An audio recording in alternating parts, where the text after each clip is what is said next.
Assalamualaikum warahmatullahi wabarakatuh. Hai sahabat cerdas semuanya, kembali lagi bersama Pak Hamdan. Pada kesempatan kali ini kita akan membahas materi IPA tentang rantai makanan dan jaring-jaring makanan.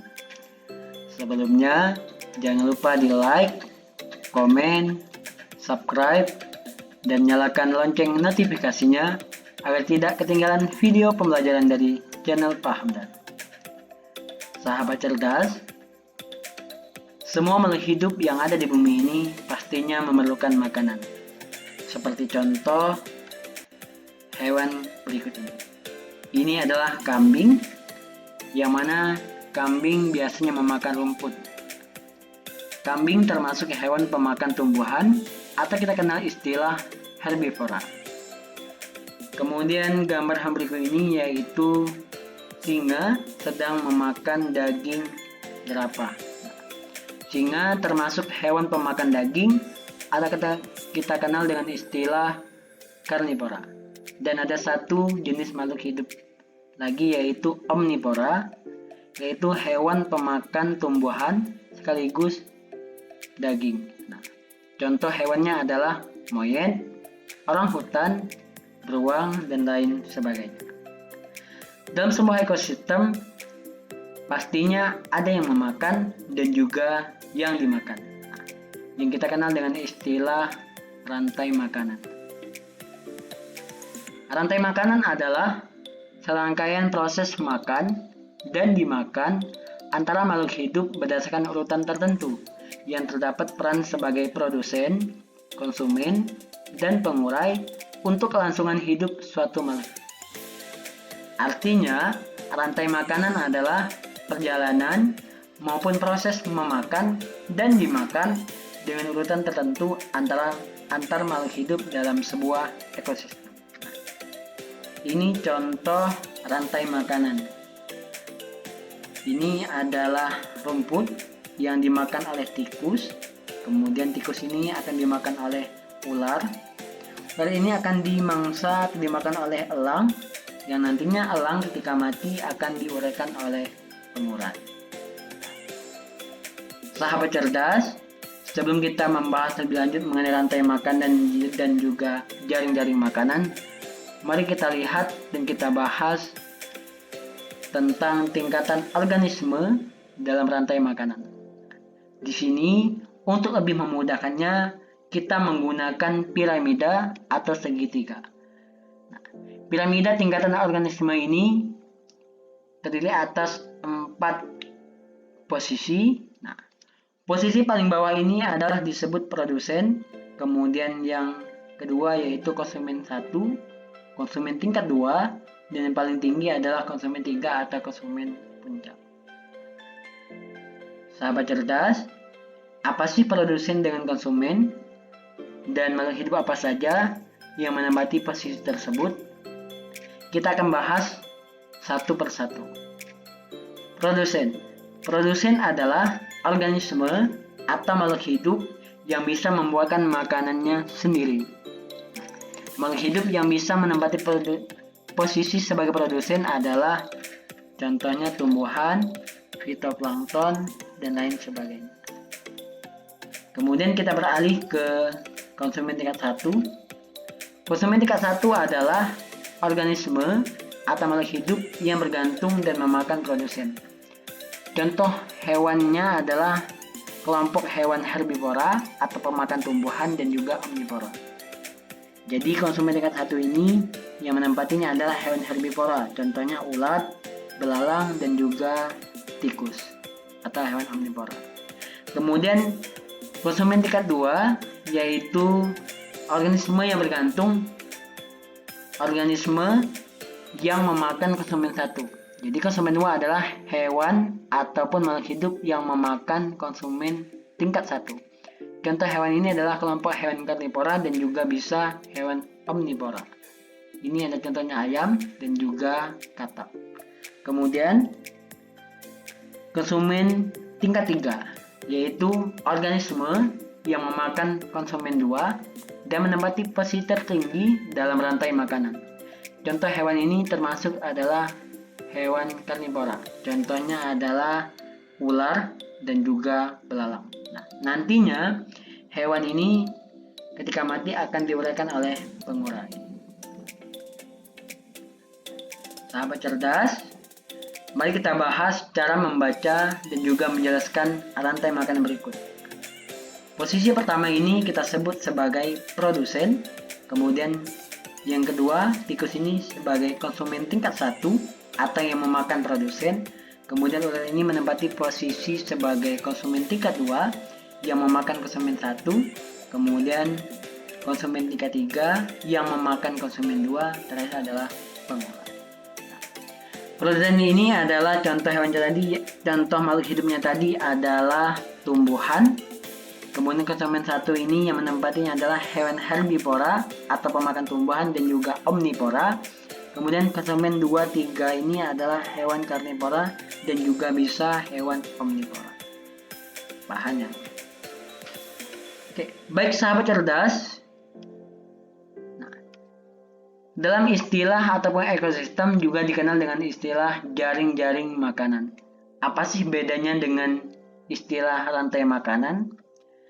Jaring-jaring makanan adalah gabungan dari berbagai macam rantai makanan yang saling berhubungan, yang dikomunikasikan dan ditumpang tindih dalam suatu ekosistem. Artinya, jaring makanan ini adalah gabungan dari beberapa rantai makanan yang saling berhubungan dalam sebuah ekosistem. Coba kita lihat gambar berikut ini. Teman-teman, ada berapa sih rantai makanan dalam jaring-jaring makanan tersebut? Mari kita lihat contohnya. Nah, di sini ada gambar rumput, kemudian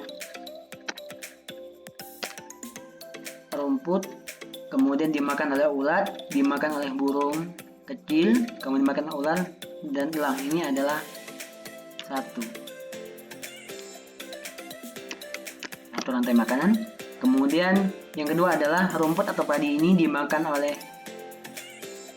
ulat, kemudian ulat ini dimakan oleh katak, dimakan oleh ular, kemudian dimakan oleh elang. Ini adalah yang kedua. Ada lagi rantai makanannya, ada yaitu padi atau rumput dimakan oleh belalang, dimakan oleh katak, dimakan oleh ular, kemudian dimakan oleh elang. Ini adalah yang ketiga. Kemudian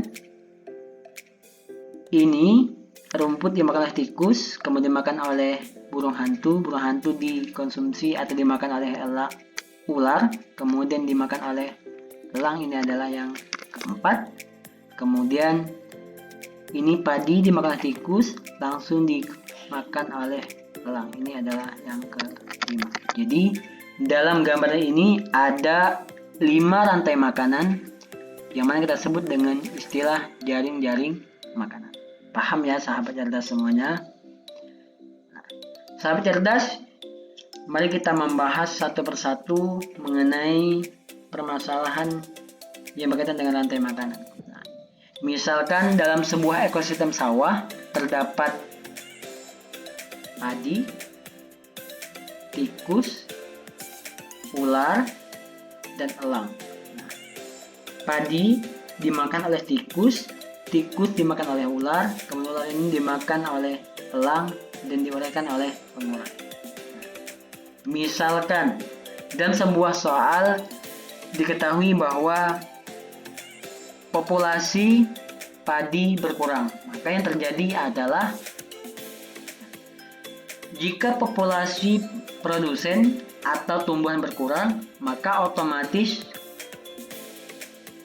tikus berkurang.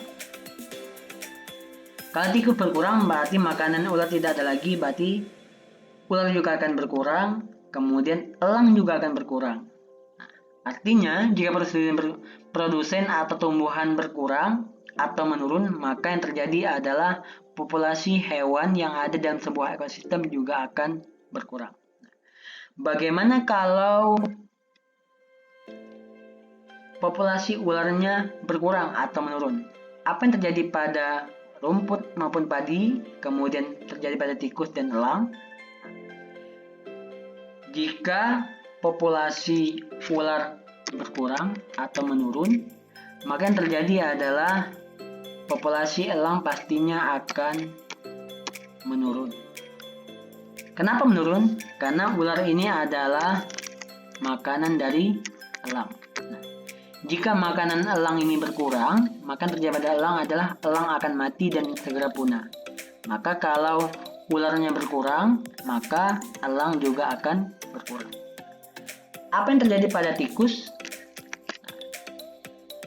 Tikus dimakan oleh ular. Ular memakan tikus. Kalau pemakan tikusnya sudah berkurang, berarti otomatis populasi tikus akan bertambah. Kenapa bertambah? Karena pemangsanya berkurang. Jika populasi tikus bertambah, maka otomatis yang akan memakan padi juga bertambah, sehingga padinya kalau dimakan terlalu banyak akan menurun atau berkurang. Paham ya teman-teman? Jadi misalkan tadi kita ulangi lagi. Nah, jika populasi ularnya berkurang atau menurun, otomatis elang ini karena makanannya adalah ular.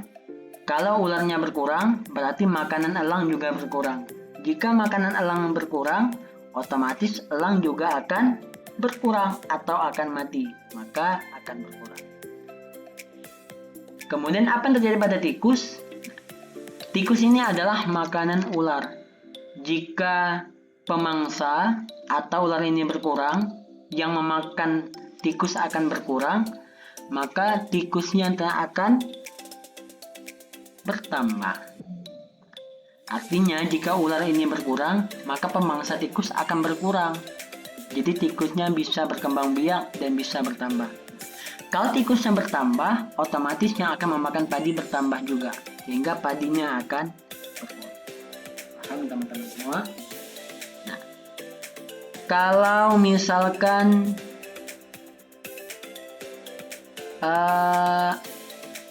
tikusnya menurun, yang terjadi adalah otomatis ular, elang juga pasti akan menurun.